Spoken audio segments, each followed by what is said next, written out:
এখনো পরিচ্ছন্ন হাতের কিছু মানুষ এই দেশে জীবিত আছে এবং বাকিদেরকে পরিচ্ছন্ন হতে হবে। এই বাস্তব শিক্ষাটা সমাজে তুলে ধরতে হবে। যদি পেশার দক্ষতায় এবং দায়িত্বপরায়ণতায় আমরা যদি একটা মডেল পেশ করতে পারি, পথ হারাই জাতি ইনশাল্লাহ পথ ফিরে পাবে। আজকে সবগুলা চেয়ার, সবগুলা গদি নষ্ট হয়ে গিয়েছে, অপবিত্র হয়ে গিয়েছে। এইগুলাকে পবিত্র অবশ্যই আমাদেরকে করতে হবে ইনশাআল্লাহ।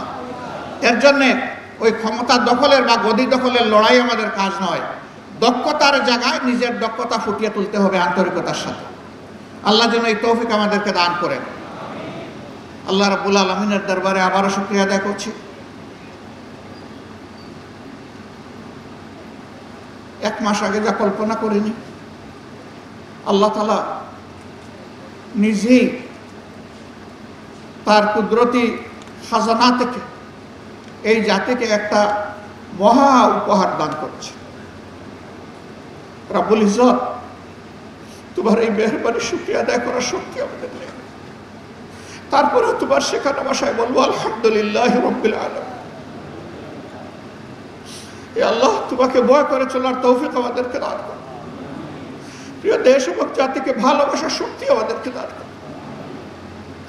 যে সমস্ত মায়ের বুক খালি হয়েছে, যে সমস্ত বোনেরা বিধবা হয়েছে, যে সমস্ত শিশুরা এতিম হয়েছে, যে সমস্ত যুবক যুবতী ভাই হারা হয়েছে, হে আল্লাহ, তুমি তাদেরকে সবরে জামিল দান করো।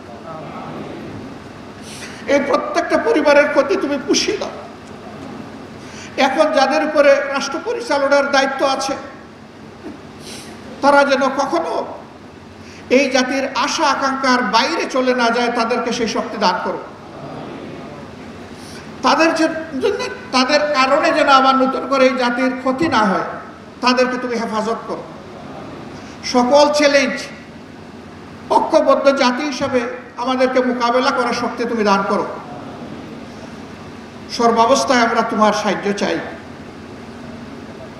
হাসবুনাল্লাহু নি'মাল ওয়াকিল, নি'মাল মাওলা ওয়া নি'মান নাসির।